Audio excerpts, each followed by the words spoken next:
How you doing, ladies and gentlemen? My name is Corey Bosmer here, host and person that runs the football page on Facebook known as Football Kentucky DBA. Today's first guest of two guests today is Justin Haddix, head coach of Boyle County Rebels football. How you doing today, Coach?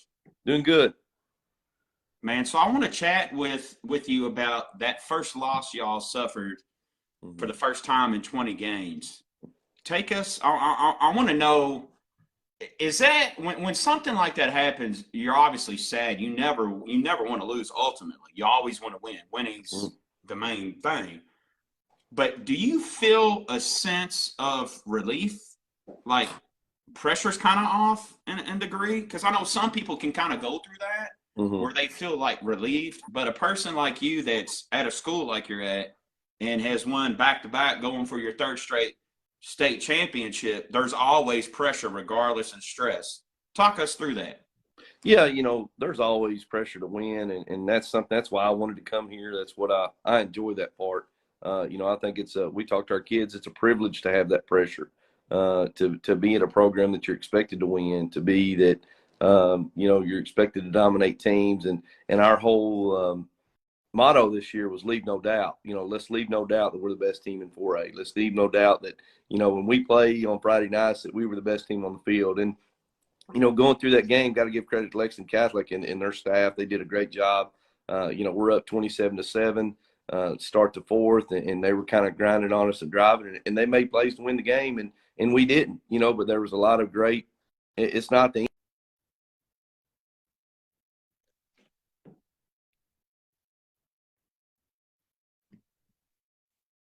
No.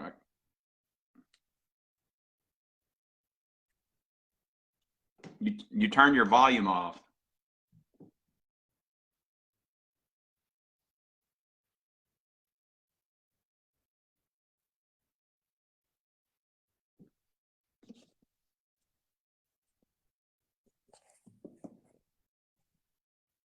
Hold on one second. Hold on one second, folks.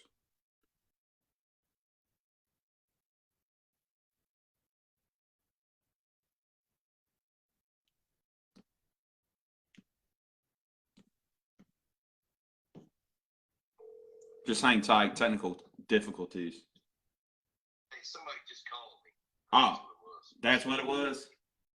Yeah. All right, you can go ahead and go back in, and I'll bring you right back. All right, I think your request to join. Yes, sir. Hang on, folks. He ended up getting a phone call. That's what it was, so just hang tight. Adding him back now. Be just a minute. So before that interruption, Yeah, you good, sorry Coach? about that. No, you're good. You're good. Before we lost connection briefly there, folks, we were talking about how Justin and the Rebels lost their first game in 20 games, and we were talking about pressure and stress. And Justin alluded to before we lost connection, when you're at a school like Boyle, there's always stress, and pressure is a privilege. Back to what you were talking about with the game, though, before we lost connection, you were talking about how y'all guys were up 27-7, and then they just started making plays at the right times. Yeah, and give credit to them. Their players made a big thing. I think we beat them. Since I've been here, we played them 4 times in 2 years, so you played a lot. And all those kids have seen, playing against us, and we had won, and that they were playing hard. They played harder. They made plays and won the game, and it was a great learning experience for our team. It's a district game. It's something, it's not a playoff game where you win or lose, you go home. So it was something that we've learned from. We've had 2 outstanding weeks of practice, and I feel like we played better on Friday nights. And we've got a big challenge coming up this Friday. And you want those your regular season games, you want to be challenged. You want to learn things from. And I would much rather have this happen now. Obviously, I don't ever want to lose, but if you lose, you want to be able to have a chance to redeem yourselves. And our team has a chance to redeem themselves for going on the rest of the year. Right. Now, I want to talk about yesterday's game. Who did y'all play, and who did y'all end up beating? And you were saying before we officially got started that you guys had the running clock during the game. Bourbon County. We played Bourbon County at Bourbon County last night. We started off strong on offense and really got after, I think, Tavy Quisenberry. I was reading some stats. I don't even – till the end of the game. I think he returned a punt, a kickoff, ran for a touchdown and caught a touchdown. So we did a good job up front, and he made some plays when he had opportunities. That kid's special. Yeah, yeah, he Isn't is. he what, sophomore or junior? He's just a sophomore. Yes, he's just a sophomore. He's a really talented kid. He's a great kid to have around. Just one that, hey, you're out 4 plays. He's sitting out 4 plays. He's going back in, and you know, he's paying attention. He's had to learn a whole lot. We really got him July the 10th, that first day, and he's playing positions and that he's never played before, moving him around, and he's picked up on our offense really, really quick. Now I wanna stay on him for a few minutes before we go into other subjects and topics of today. It's rare that schools always get talent, get good players. Frederick Douglass does that. We'll be chatting with them after you. Isn't it kind of rare though that you get a player that's just that gifted and that young? Yes, That's insane. Yeah, it is, and just seeing how good he is, and just the type of, sometimes when you get somebody and they're really good, you got to handle them with these gloves, and they got to be a little, they want this, or they've got to have the ball, and this, and we don't deal with any of that. You show up, if you're playing for Boyle County, we do it the Boyle County way, and what it is. And when we had a good talk about that, we had a little team meal with some skill guys. We do a skill meal at our house and a lineman meal at the other, but we talk about the Boyle County way and what it is, and it's selflessness. It's doing the little things right. And we've got a lot of players that could probably go play on some other teams that, that are part-time players for us that could go start for a lot of teams around us and be big-time players, but it's special to play at Boyle County, and you have to come in and buy into that if you want to be a part of it. And when you come in and buy into it, you flourish. And that's not necessarily somebody moving in. That's somebody coming from our middle school up, learning how it's done. And it's awesome to see them, buy into that and see them go off. Right, right. So I'm gonna touch on the word that you used that is, I guess I would say, is the most poignant word for the Boyle County way: selflessness. How important is it to show that in order to be successful? Well, I think that's a team. That's in any team that you do. To be a great team, and we asked some of our kids, like, what is a team last night and on Thursday night, and just hearing them kind of talk what it is and what they see it is about not worrying who gets the ball, who gets the tackle, who does this. And, we've got a really good player in Tommy Ziesmer, and he's committed to the University of Kentucky. And, he's a high-profile, dominant, one of the most physically gifted kids I've ever been around and coached. And just how strong he is. He can drop step and two-hand dunk a basketball. He's probably in a straight line, one of our top 3 fastest kids on our team. And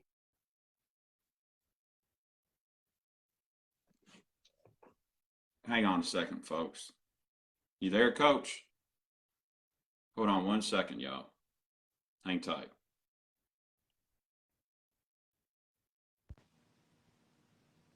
Just hang tight. He's coming back. I think he got another phone call. Just hang tight. That's the only bad thing about folks doing Zooms and doing anything really. When you use your phone, that's the only negative thing is you get a phone call that pretty much kicks you off or just stops you. Just hang tight. He'll get ready. He's going to come right back, folks.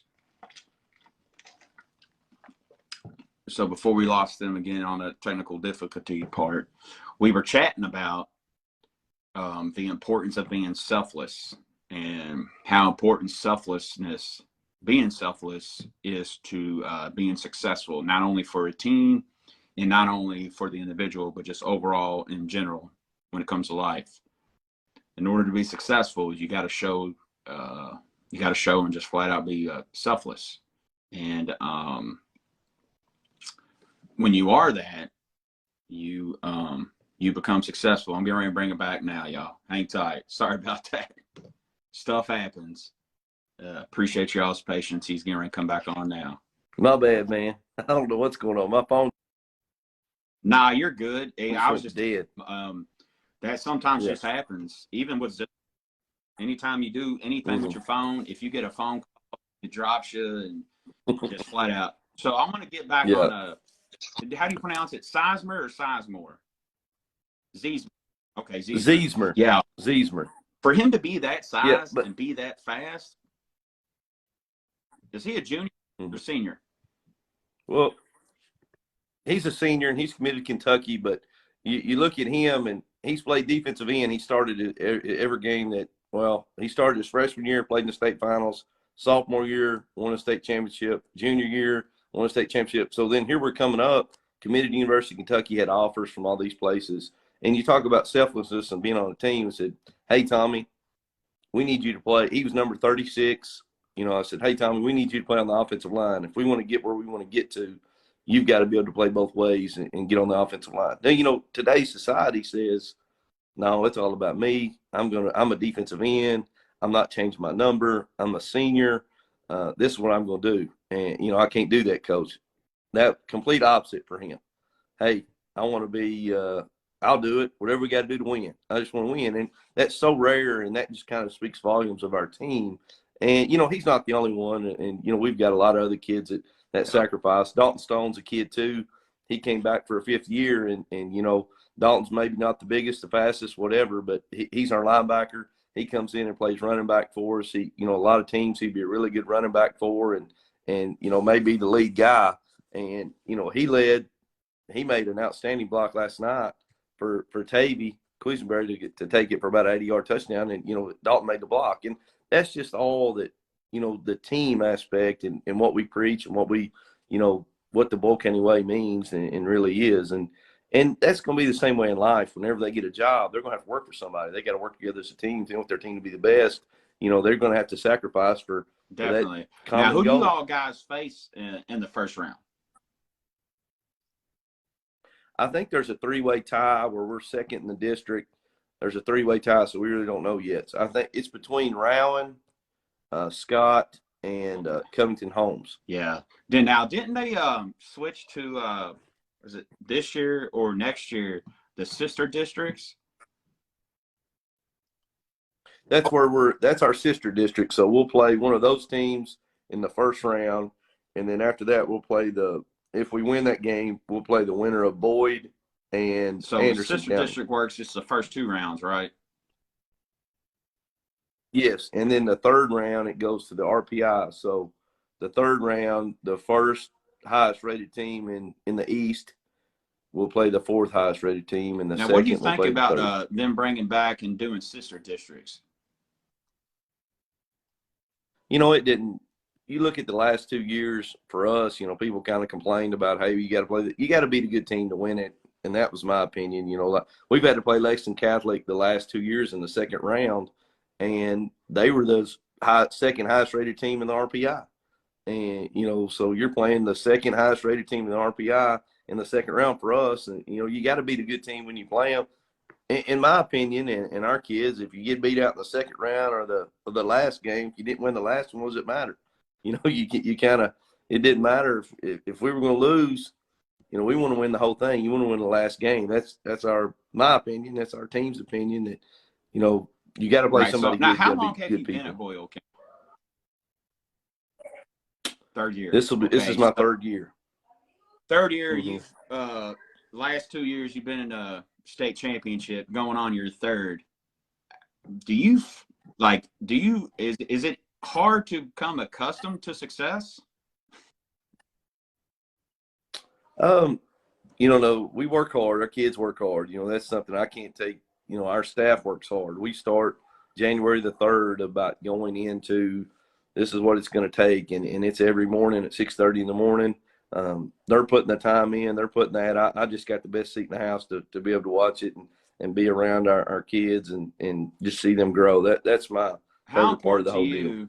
is it for the overall team success for a head coach to let his staff, you know, coach what they're brought on to do? Because, you know, sometimes, not just in the state of Kentucky, overall in football world in general, far more often than not, head coaches do not allow their coaches to coach what they were brought there to coach. How important is it for you to allow your Mm-hmm. coaches to coach while they're there?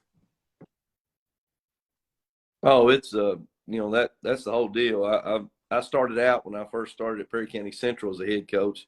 I did the offense, the defense, and the special teams just because we didn't have a whole lot of coaches, wasn't able to hire them, and so did that for 4 years. I don't know, that's tough. It was tough. I had a new little baby, married. It was a lot of time and things going there. Then I was able to go to Corbin and hire good coaches, and they were able to coach and run an offense, run a defense, do this. And then when I come to Boyle, I'm the offense coordinator, so I call the plays. But, our positions coach their position. Our O-line coach coaches the O-line. Our wide receiver coach, he's picking who's starting in the wide receivers and what position they're playing. Our running backs coach is doing the same thing. Who's going in, who's doing this. Our defensive coordinator, he runs the defense. Now, Travis Burns, he's a young guy. He was our defense coordinator last year. Jeff Hester was the defense coordinator my first year, and he'd been there for 20 years. And, hey, the defense is yours. They ran this defense at Boyle County for 20 years. It's been successful. I'm not coming in to come and change all that. And, when you hire good people, it makes it a lot easier to see them because they have pride about their position group. And if their position group isn't doing very good, I'm getting on them. And then they're taking care of their group. And but we're all in here that's together. important, is having the same goal and the same vision, the same mission on what you want to accomplish as a team.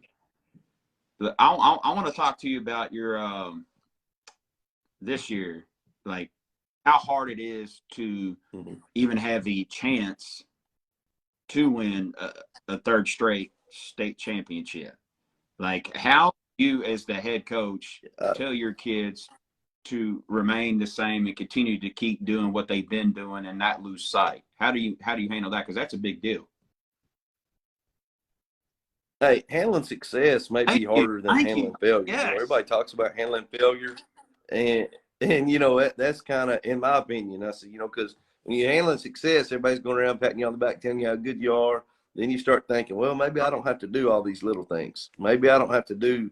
Is that really important? Is that this? And then when you get smacked in the mouth like we did 2 weeks ago, maybe I should have.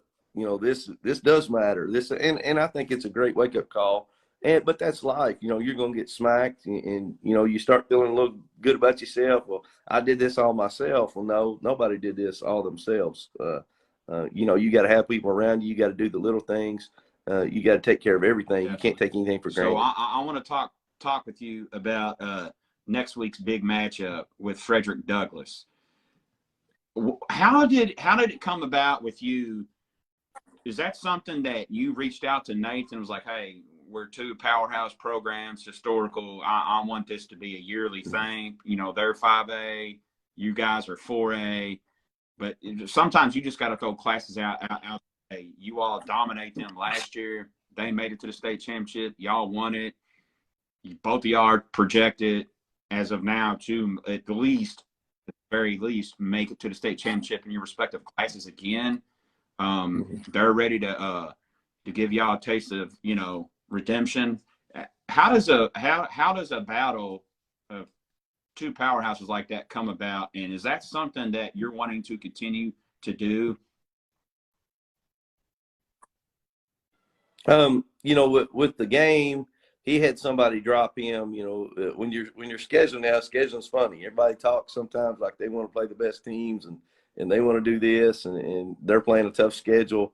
And that's why I like the RPI, just because you get rewarded for playing good teams in the way it does in the scheduling. But and it's tough to find games. It's tough to find games when you win because a lot of coaches are out just looking for wins. They want to try to get a win and they don't want to get tested. And that was somebody they had a game set up. They dropped them. Our 10th game that, we played dropped us, and it was kind of getting around to the end. And he said, well, hey, what about let's us play? And I said, well, we might as well. It'll be a great test for the playoffs. You get to play against quality coaches, quality teams, one of the best teams in the state of Kentucky. And, they've got all these signees and they've got this. It was just and it's close. We're 45, 50 minutes away, and a big time, that was something. I think when you play good teams, it helps your players too, because your players are getting looked at. That's a game I've got already on how many texts from colleges, like, hey, we're going to be at this game. This game matters. And All right, you look at your players. Well, you want to give them a chance to play on a big stage. And that's kind of our thing about, hey, we want to play on a big stage. Are you ready for it? You ball out. Cole Lanner last year balled out in this game. And, he made it on to, went to UK on a preferred walk-on and did good. Not just Cole. A lot of our team did. But, he had a great game playing against great competition. We know that this is going to be a battle. They're fired up for this game. We had to go to their place last year. We were, we got after them pretty good starting out, running the football and made some plays. I forget what even the Like final score 28 or was. 34 to maybe 6, something like that. I think they scored once as far as all this going, but they're a quality football team, and we talked to Nate after the game. Hey, thanks. This made us better, and that was something to talk to them that really kind of refocus them in what they're doing, and that's something that you want. It's not win or go home. It's not any of that. We're going to learn a lot about our team this week. We're going to learn about our team on Friday night, and hopefully that's going to, if we get punched in the mouth, we're going to get up and we're going to go and hopefully get to play 5 more games. And same thing with them. And I think he'll say the same thing about the game. When you're looking at, we always want to play quality teams here at Boyle County, and if you look at our schedule, I feel like we played 5 and 6A, and I think Henderson County is a team that nobody really knew a whole lot about. They've not lost a game. They've dominated everybody they played. They're a really quality football team. So we're looking always for a battle. I've not talked with Nate at all about playing next year and the reschedule, just because they've not reclassified everybody, like what class they're going to be in or what districts are going to be.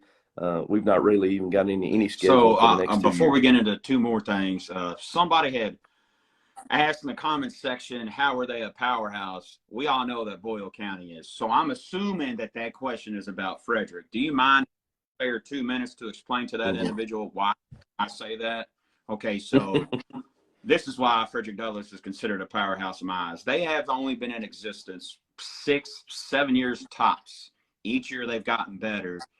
Look what they do. Look how they dominate the regular season year in, year out. Every year that they've been in existence since Nathan McPeak has been there, each year they've gotten closer and closer. Last year they made it to the state championship game. Although they lost, they were there. Look what they do with their kids after they leave Frederick. Look what they do to the teams regular season. These teams from where they're at in Lexington are scared to play them, flat out scared. That's how, and that's why they are a powerhouse in my eyes. Anyways, I had to get that out because sometimes I just, although I'm from Louisville, I know the sport and I follow teams. That's why I think they should be considered. They're not. Oh, no doubt. Look, Frederick Douglass is one of the top teams in the state of Kentucky, talent-wise and whatever they do. And coaching-wise, Nate's a really good coach. They've got great coaches on their staff. And, I don't know if they've they're probably averaging less than a touchdown given up all year. What they're doing, so really good defensively. And, obviously they can score points, and they've got a lot of great athletes to get the ball to. No doubt they're one of the top teams in the state of Kentucky. They definitely are. If you could give one piece of advice out there to folks, what would it be and why? I said when you're going through football and sports I think all kids need to be a part of something, whether it's and that's something that, and if it's the band, if it's the cheer team, if it's the pep club, if it's part of something, I think all of our kids need to be attached to something in a positive way in school. And that's why I think sports are so important. About you learn when things aren't going your way, are you going to sit and cry about it, or are you going to get up and dust your shoulders off and get to work? Because there's nobody feeling sorry for you. You've got to get up and go to work and get better. Nobody's going to feel sorry for you if you get beat. That's what I told her. So there ain't nobody feeling, we've got a couple guys hurt. We've got this. There's nobody feeling sorry for the Boyle County Rebels. I promise you that. You've got to get up and respond and fight back. That's something. Nobody's going to give you anything. You got to go earn everything you get. Definitely. I got 2 more things I want to talk to you about before we end this. How did you come about getting to Boyle County, and how did that come about, transitioning from Corbin to Boyle? I was actually on a family trip. We were our family went to a Christmas trip, and you know, we were on our way back, didn't have any service. I come back and I had a message from a person, and they said, "How would you like to be?" I think, you know, Coach Chuck Smith had retired and was retiring, and said, "How would you, you know, would you be interested in coaching at Boyle County?" I said, "Well, you know, I'll listen to you." You know, just like there were some other jobs going on. When you're at a place, you know, I was happy. Had a great time there. We won a bunch of games, 2 state runner-ups in 17 and 18. Got a lot of friends from there still. But, you know, so, well, Boyle County's this. And Seth Tammy was a guy that, and I knew me and Jacob Tammy had played in the Kentucky-Tennessee All-Star game together, kind of kept in touch with him. Seth Tammy had coached at Boyle, and he played at Western Kentucky with me. One of my roommates, Brad Cloud, in college was from Boyle County. Brandon Smith, the backup quarterback, he was my backup quarterback at Western Kentucky. You know, that's Coach Smith's son. So I had a relationship with him, and we talked, you know, every couple of weeks, and just kind of keeping track. And obviously, how since 1999, how many championships has Boyle won, and obviously been one of the top programs. So it piqued my interest as far as like, well, this is pretty cool. You know, this school's, you know, reaching out to me to be able to do that. And we just kind of got in talks, and you know, it was a great fit for our family, and Now, we how decided hard to make the was it move. for you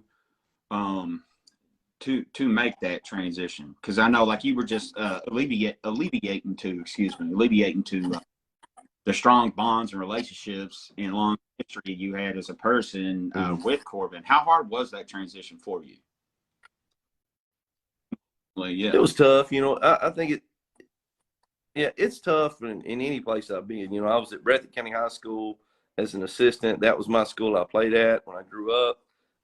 You know, it was tough to I almost had to get pushed to take the Perry County job. I was 25, and you know, my fiance at that time, she said, "You're taking this job. You're going to go. And, you know, you want to go be a head coach." So then I took that job. I was there for 4 years. I never planned on leaving there. You know, that was my mindset of saying, "Hey, I'm going to build something here. I'm going to do this."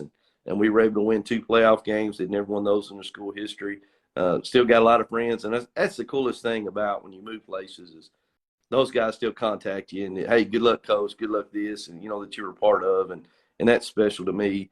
And then went to Corbin, was there for 6 years. Really, you know, they'd won some, and we got it going, and played in the. I think we won, I don't know, 4 or 5 region titles. Played in the semifinals, won 2 state runner-ups there, and really had a good team coming back too. And you know, it was just a, you know, my wife didn't want to leave Perry County. She didn't want to really leave Corbin. Didn't want to do this, but felt like it was a great opportunity for our family. And you know, we jumped in. I'm not one of these guys that just stick their toe in the water. I'm jumping head first wherever we're going, and you know, it's paid off for us and been very successful here.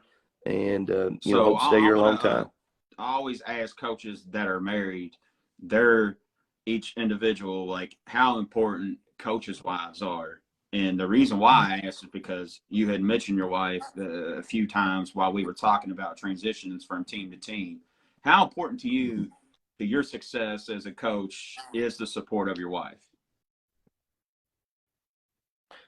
It's huge, and I said football is the thing that we're all in on, and you know, our kids are in on. We make it a big deal on Fridays. I've got 3 beautiful kids. I've got a 11-year-old girl, JC, a 9-year-old girl, Jenna, and a 5-year-old little boy, J. Cole, and you know, they're.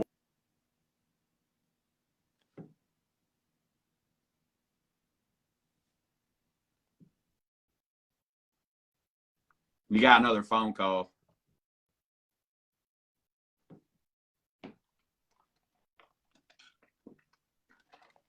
Hang tight, folks. Unfortunately, this happens sometimes. Justin will come right back. He got another phone call again. We are about done, and we are going to um, start with Nathan McPeak of Frederick Douglass.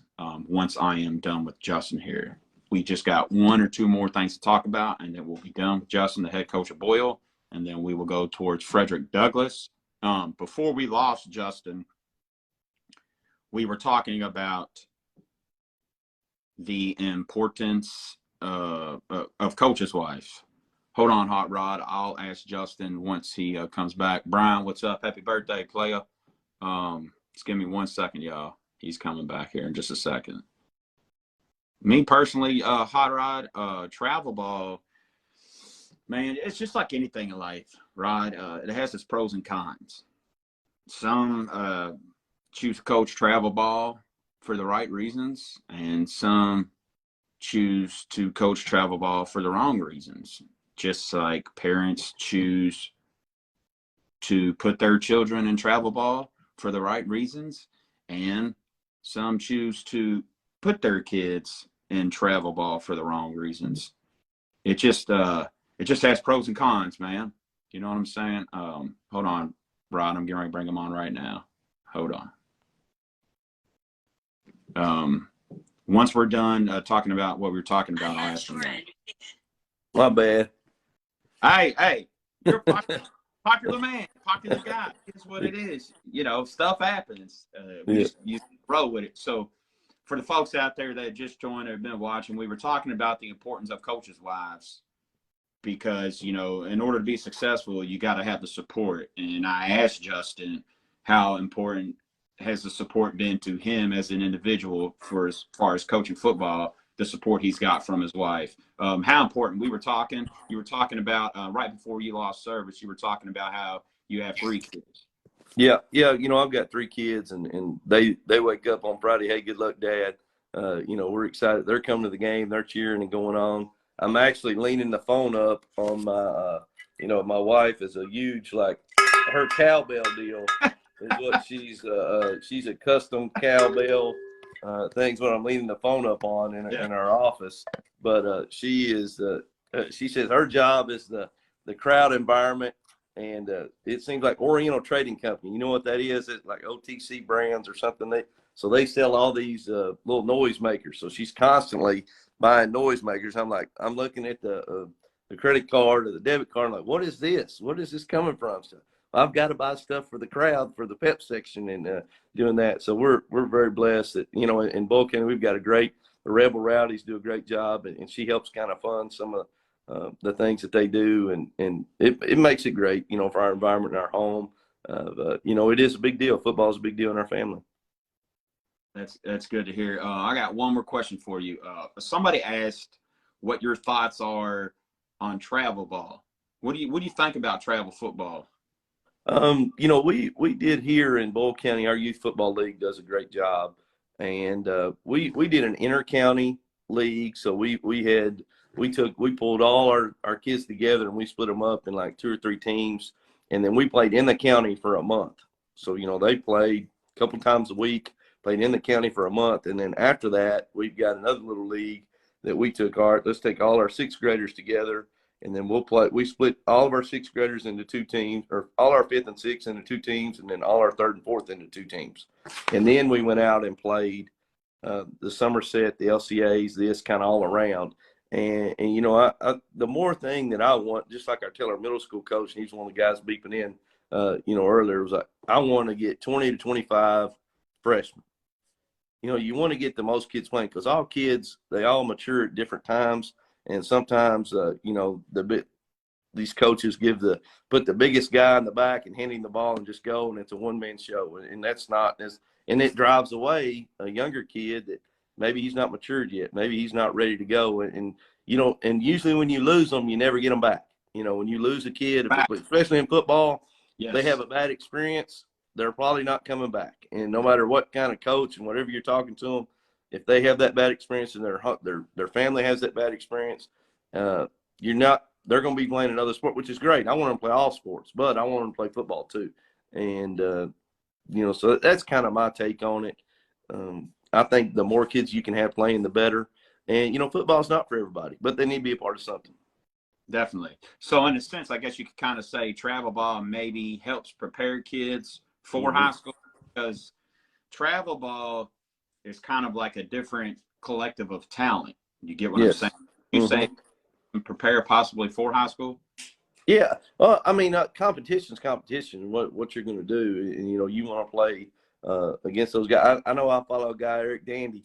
He played with me at Western Kentucky, and he does the Louisville Chargers. Hey, speaking of Dandy, I work with the guy that you played with then, Jeremy Chandler. Okay. Yeah, I know Jeremy. Yeah. Yeah. I was a freshman. He was a senior. Yeah, I'm gonna have to tell him I I chatted with you, and the only reason why I thought of Jeremy is because you brought up Eric. Yeah, yeah, they were Western Kentucky. I was a freshman, and those guys were seniors, and they played defense. So, and when I played, at that time there was 9 quarterbacks on the roster when I first got there. So it was live on the quarterback. So we got they had to weed us out. I ended up starting and winning the job, but we got a little physical a couple times and all that with Dandy and Chandler. Coach, before we go, if you weren't coaching football, what would you do? What would you be doing? I don't know. I don't know know. it's a hard question. Yeah, that is a tough question. I've been around, which I said my first thing when I enjoyed playing beginning, I played baseball growing up. We played on the little travel teams and we went all over the place and did that. And then I said, well, I love basketball. I'm going to play basketball. So I played all 3 of them growing up. When I got in high school, I played basketball and football. And just sports were such a big part of my life. And it's helped me so much to connect to different people. I was able to go to, from Jackson, Kentucky. I went in the mountains to Western Kentucky. I've met so many people. My position coach was Willie Taggart while I was at Western. Now, he's been all that. Just the connections that you have. The offense coordinator I had when I was at Western, he's now coaching for the Ravens. Walt Wells at Eastern Kentucky, the head coach there, he was the O-line coach the whole time I was at Western. Just great friends. Just so many people that I've met. Jeremy Chandler, all the different guys that you're able to. And that's what makes football special. What it's brought to my life and just playing sports in general, just the connections that you make and all the coaches in the state of Kentucky that, friends with and able to connect. And 99% of the guys are all for the kids and they want to, see them do better. And I had a great experience. That's what I tell people, our parents. I said, I had a great experience in high school. I was able to play college doing this, but high school football was it. And, great. That's what's made me who I am. And, that's what I want our kids to have and the kids that play for me to have a great experience. Coach, I want to thank you for your time. Good luck to you and your team next week. And I look forward to chatting with you again soon, sir. You take care. Stay blessed. Hey, thank you, Corey.